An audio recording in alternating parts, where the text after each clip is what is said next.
皆さんこんにちは。今回は買った本の紹介をします。先日ね、誕生日だったんですけど、それをね、後日に本を爆買いさせていただきました。たくさんあるのでサクサク紹介したいんですけど、話し始めるとね、ちょっと長くなってしまうかもしれません。最後までね、見ていただけると嬉しいです。それでは早速始めていきます。まず小説から紹介します。こちらがスティーブン・ミルハウザー、高校のカフカ1959、柴田元幸役です。これはカフカの文字に惹かれて買ったんですけど、勝手にね長編かと思ってたら短編集でした。カフカがもし高校生だったらっていうね、イフの世界にね惹かれて買いました。で手元にね来て改めてこの後ろにね短編の内容が書いてあるんですけど、それを読むとねめちゃくちゃ面白そうな感じです。ちょっと読みますね。もしもカフカがアメリカの普通の高校生だったら、内気な青年カフカの思春期の日常の情景を描く表題作。街中がこぞってはしごを天高く伸ばす熱に浮かされる狂乱を描くはしごたちの夏。カスタマーサービスのマニュアル的対応に鬱憤を募らせていく痛快作、お電話ありがとうございますなど、短編の魔術師が繊細かつ大胆な描写と独自の奇想で繰り広げるちょっぴり懐かしくて不可思議な9つの異世界だそうです。はしごのね話が特に気になりますね。街中がこぞってはしごを天高く伸ばすっていう、ちょっと想像しがたい状況ですけど、こういうねおかしくて意味のわからない話もね私は大好きです。役もね人気の柴田さんなのでね嬉しいです。続いてこちら4ホッセ朝という伊達明美役。これは国書館公開の X で見かけて、この表紙のね佇まいがすごく素敵だなと思いました。であらすじをね見てみたらね好きそうな感じだったので軽率に買っちゃいました。ノルウェーのね作家さんなんですけど、私は多分ノルウェー文学は読んだことがなくて多分初めてですね。あらすじがねこの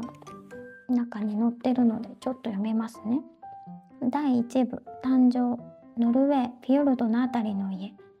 息子の誕生を待つオーライ。生まれた子はオーライの父親と同じヨハネスと名付けられ、やがて漁師となる。第2部死。コーヒーを沸かしパンにヤギのチーズを乗せる。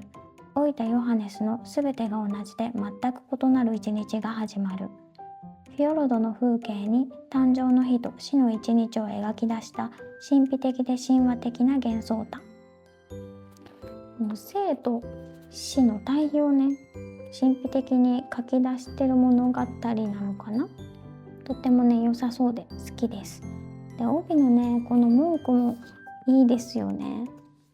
言葉で表せないものに声を与えたですって、素敵ですね。でこの物語の主人公がフィヨルドの付近に住んでるってことなんですけど、私もね以前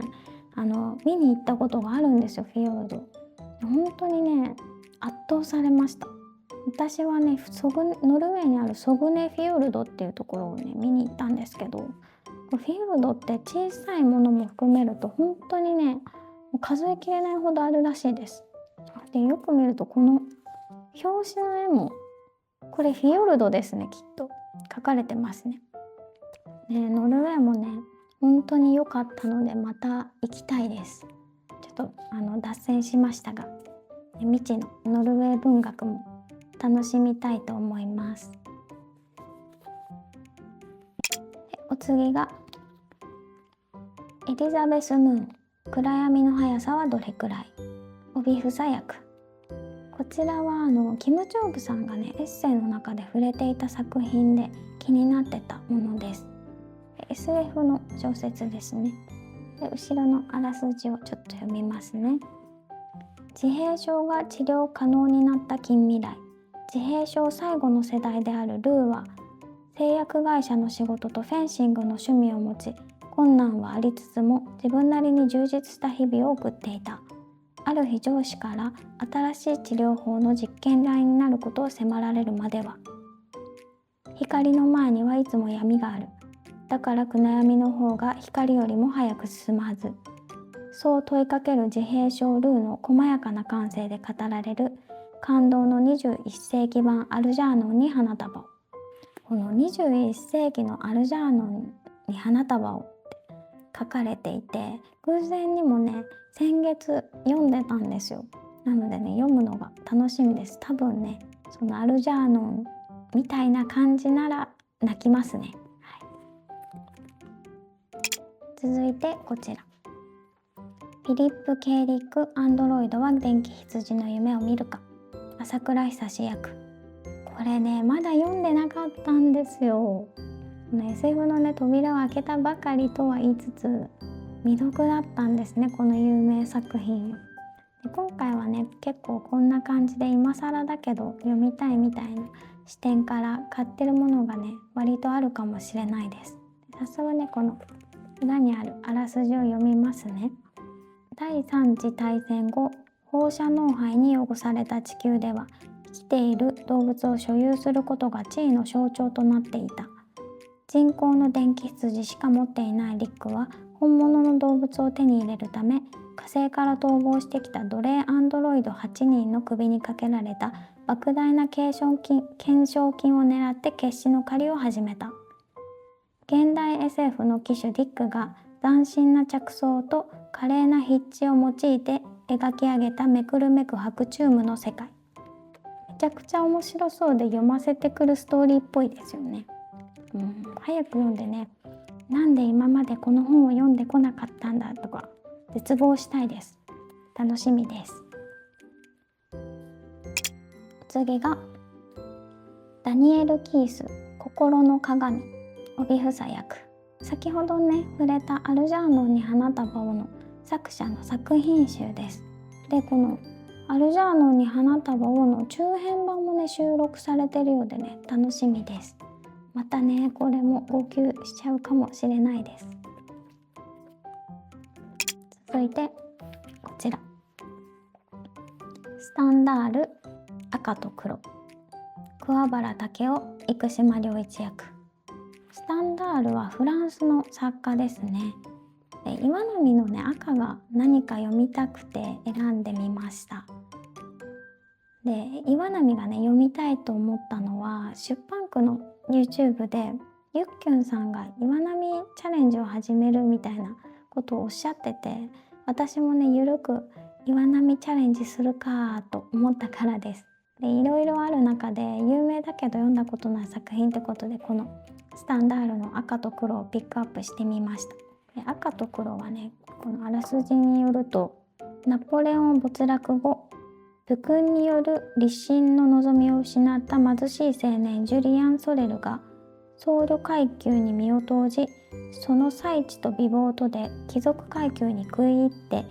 野望のためにいかに戦いそして恋したか。率直で力強い性格を持ったジュリアンという青年像を創出し、恋愛心理の複雑な葛藤を描き切ったフランス心理小説の最高峰。心理小説であるので主人公のジュリアンのね野心とか心の動きに注目しながら読みたいと思います。ストーリーもね今読んでも楽しめそうですね。で私は岩波100冊チャレンジはねさすがに遠方からだと難しいので、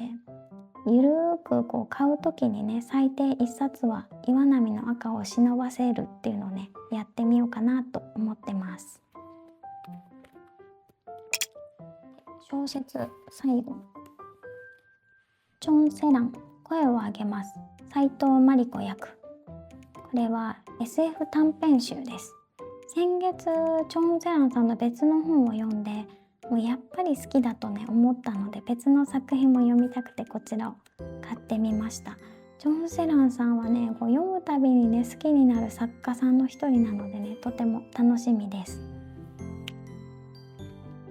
続いてエッセイやノンフィクションを紹介します。まずこちら、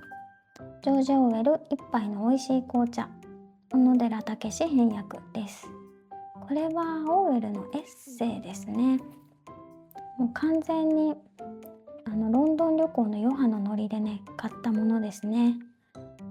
ーウェルは動物農場と1984年は読んだことあります。これタイトルに紅茶ってあるように目次をね読んでみたら結構飲食に関することが多いのかなっていう印象ですね。パブとかビールとかクリスマスの食事とか書いてあります。オーウェルのねエッセイどんな感じなのかめちゃくちゃワクワクします。楽しみです。続いてこちら、行方清編訳お許しいただければ続イギリスコラム傑作選。岩波なんですけど、岩波ってこんな感じのも出してるんですね。オーウェルのねエッセイを見つけた時に他にもクラシック系のね随筆があるのではと思ってね探してた時に出会いました。買ってからねこれは続編だっていうことに気がついたんですけど、コラムの順番なんてね合ってないようなものだからね気にしません。少しね気になるけど、気にしませんね。これどうもね中を見ると4人なんですよね、書いてる方も。4人のコラムが載ってるみたいで、ガードナー、ルーカス、リンド、ミルンであって、私はこのミルンだけ知ってますね。ミルンはくまのプーさんの作者ですよね。作者だと思います。なんかねユーモラスなコラム集みたいなので楽しんで読めたらいいなと思います。続いてバージニア・ウルフエッセイ集片山明編訳。ちょっとイギリスのね作家が続いてますね。もうロンドン旅行の余波ですねこれは。ウルフはねダロウェイ夫人と東大へを読んだことがあります。ツンドクタワーの上にもね長いこと短編集の青と緑がね乗っかってる状態なんですけど、いずれね読みたいです。このね帯の文学は誰の私有地でもないっていう文句がねまたいいですよね。私の中でウルフは繊細でね丁寧な描写を書く印象があるので、エッセイはねどんな感じなのかなと楽しみです。次はこちら、知野栄一プラハの古本屋。プラハのね古本屋での出会いとか交流を綴ったエッセイだそうです。プラハ好きとしてはね買わずにはいられないタイトルですね。プラハはね過去に3回行ったんですけど、古本屋にはね一度も足をね踏み入れてないです。ドイツにねいる間にあと1回は行きたいなと思ってるので、行く前にはねこのエッセイを読みたいです。続いてこちら、イスクラ東欧センチメンタルトリップ。表紙の写真がとっても素敵です。これは30年にわたる東欧の旅路のエッセイだそうです。私も卒業旅行で東欧を巡ったんですけど、そこからねなんだか東欧って好きなんですよね。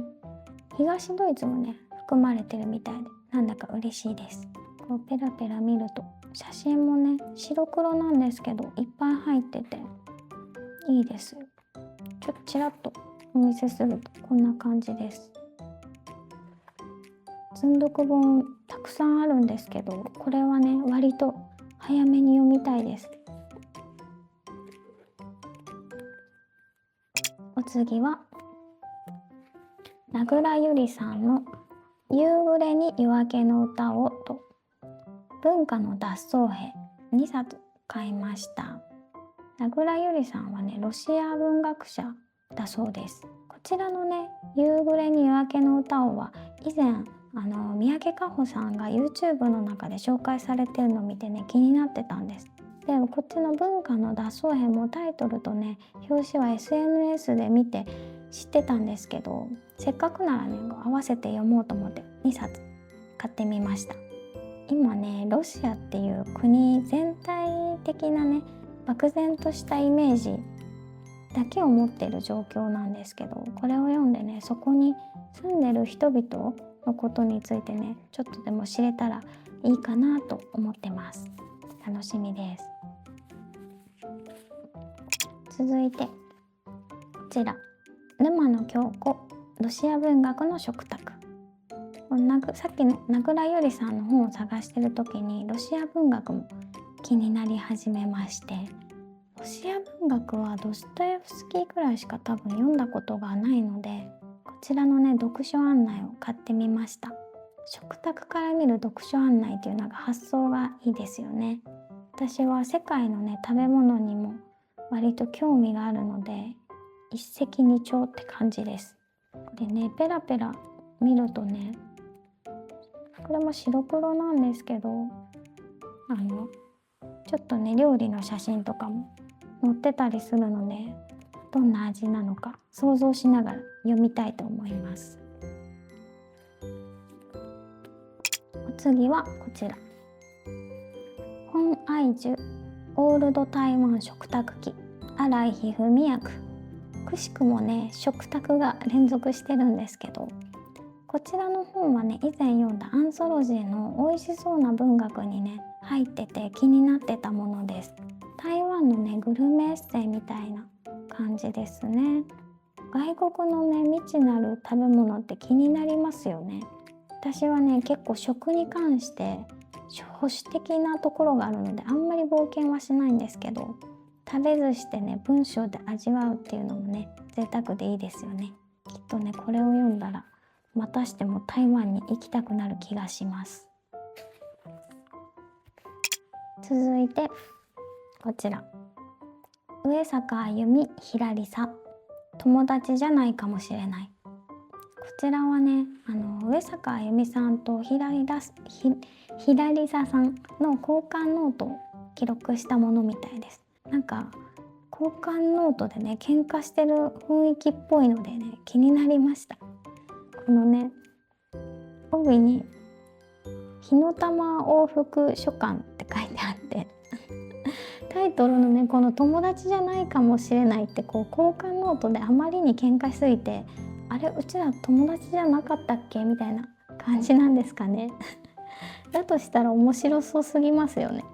上坂あゆみさんはねエッセイの地球と書いて星って読むのがめちゃくちゃ好きだったので、またね何か読みたいなと思ってたんです。ひらりささんはねちょっとひらりささんってすごい言いにくいですね。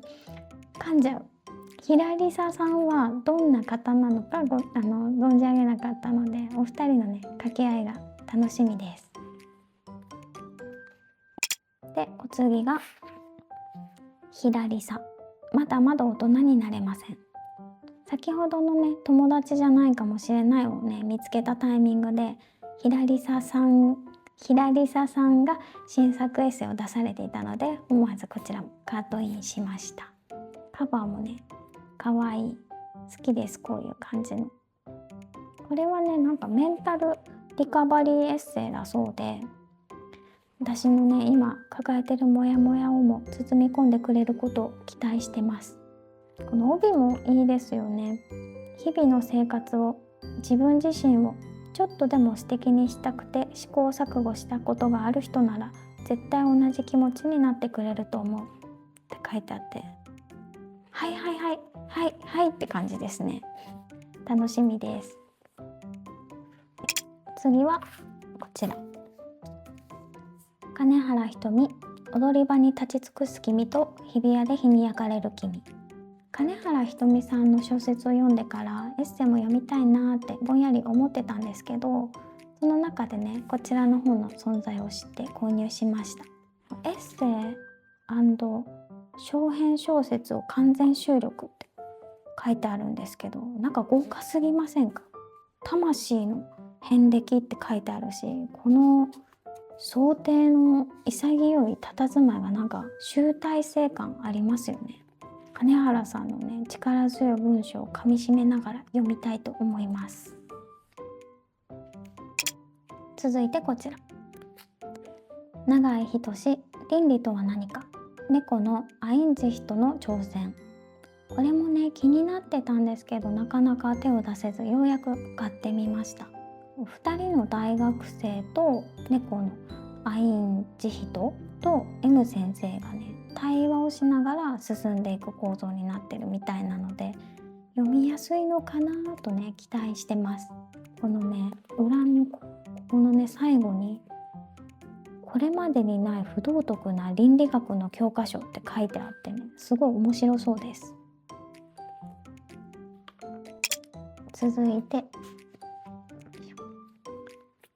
ちら東畑海人さんの心はどこへ消えた、何でも見つかる夜に心だけが見つからない、カウンセリングとは何かです。このね新書のカウンセリングとは何かがね話題になってて読みたいなと思ってたんですけど、きっとね読んだら過去のね作品も読みたくなるのではと思ってね先回りしてね3冊一気に買ってみました。このカウンセリングとは何かがねこう新書とは思えない分厚さでこれがいいですよね。またこっちのね心はどこへ消えたがエッセイ集で、この真ん中の何でも見つかる夜に心だけが見つからないの方は読むセラピーという歌い文句でした。もうね最近ね心がささくれまくってるので、私にね今ぴったりな本かもしれません。続いて永井玲さんの水中の哲学者たち、世界の適切な保存、寂しくてごめん、これがそうなのか。長らくね気になってはいつつ読めていなかった永井玲さんの哲学エッセイをね一気買いしてみました。エッセイも好きだし哲学もね気になっているので、好みがドンピシャなのではと思ってます。まずはねこの一番最初に出版された水中の哲学者たちからね読んで順番に行こうかなと思ってます。割とねこちらも早く読みたいです。と続いてこちら岸正彦断片的なものの社会学。これね帯見るともうなんか絶賛されまくってて怖いぐらいですよね。この岸正彦さんという社会学者の方が実際に出会った解釈できない出来事を巡るエッセイみたいですね。もう2015年に出たものなので新しくはないし、なんとなくね SNS でね見かけて知ってはいたんですけど、今更ながらね読みたいと思ってね買ってみました。読みたいと思う決め手になったのが、少し前にブルータスの理想の本棚の号が出たじゃないですか。それでねどなたかが何かで紹介してたんですよね。ちょっともう全部曖昧なんですけど、全部ね曖昧になっちゃうのはこう Kindle Unlimited に入ってて、そこでねパラパラーっと見ただけでもう読めなくなっちゃったんですね。でもとにかくね印象には残ってて、この本がしかもねこれ読んだ方皆さんがね虜になってる気がして、この本もうねこの帯文がねそれを物語ってるんですけど、読むのが楽しみです。続いて2冊あります。レベッカ・ソルニットの迷うことについて、道辻健次郎訳。字が災害ユートピア、なぜその時特別な共同体が立ち上がるのか、高槻園子役。まずこのね迷うことについて、こっちは今少しずつ読み進めているカル・フリーのね人間がいなくなった後の自然という本でね一瞬なんですけど取り上げられてて、そういえばなんか聞いたことあるなと思って印象に残ったのでね、せっかくなので買ってみました。でこっちはこの本をね買う時に関連で出てきたので、こっちもねタイトルから気になったので、もう2冊まとめて買ってやるって、ね、勢いづいて買いました。でこのね迷うことについての方はここにねソクラテス、ダ・ヴィンチ、ウルフ、ベンヤミン、ヒッチコックらと未踏の土地を旅する試作の書って書いてあって、哲学的要素もありそうだなと思ってね気になってます。でこっちはね災害ユートピアって何って感じなんですけど、ここに大地震、大洪水、巨大なテロ、私たちの日常に裂け目が入る時、そこにはいつもユートピアが出現したって書いてあって、危機的状況にもかかわらず、なんでそこにユートピアが現れるのかっていうのがね書かれてる本なのかなと思ってます。2冊ともね読むのが楽しみです。続いては新書です。こちら、難波祐希物語化批判の哲学。このね、これはこの帯がねいいですよね。何者かになりたいは呪いだって。何者かになりたいって願望はね、かなり多くの人が持ってるんじゃないかなと思います。私もね別に野心的ではないんですけど、ぼんやりとはね何者かではありたいなとは思ってます。ニュアンスがね違うかもしれないけど、自分の存在とかね人生に意味を見出したいっていうかね、どんなことがこの中に書いてあるのか楽しみです。難波祐希さん結構ファンキーな方なんですね。面白そうです。続いて轟隆夫ハイデガーの哲学。ハイデガーの著書を読むより先にこうしたね解説というか紐解いてくれる方のものをね読んだ方がいいのではと思ってね買ってみました。この轟さんのハイデガーの本が面白いってね哲学 YouTuber の方がおっしゃっていて、まずはこちらをゲットしました。結構ね分厚いので読み応えもありそうです。楽しみです。そしてこちら、古藤哲明ハイデガー存在神秘の哲学。こちらもねさっき言った哲学 YouTuber の方がおすすめしていたので購入しました。でその YouTuber さんがおっしゃるには、先ほどのね轟さんのものとはまた違ったベクトルのね本みたいなので楽しみです。でなんか意図してなかったんですけど、このね3冊とあともう一つカウンセリング、東畑海人さんのカウンセリングとは何か、このね計4冊買った新書が全部ね講談社現代新書だったんですよね。目印の四角がねなんか可愛いですよね。一冊番外編みたいな感じですが、絵本の一人読み名作バレエ物語。こちらはコメントでおすすめしていただいて検索したらねとっても可愛くて子供たちにぴったりの内容だと思ってね、自分用にじゃなくて子供用にね買いました。届いたねその日から子供たちの本棚に入れてちょこちょこも読んでます。表紙もねすごい可愛くて、中のね挿絵も可愛い。私もねすでにもう一周読んでそういうストーリーだったのかってね楽しみました。おすすめしていただいてありがとうございました。はい、こんな感じで35冊買いました。これだけ買ってね小説の割合が結構少なかったので、今はねエッセイとかノンフィクションの気分なのかなと思ってます。本当はねまだまだ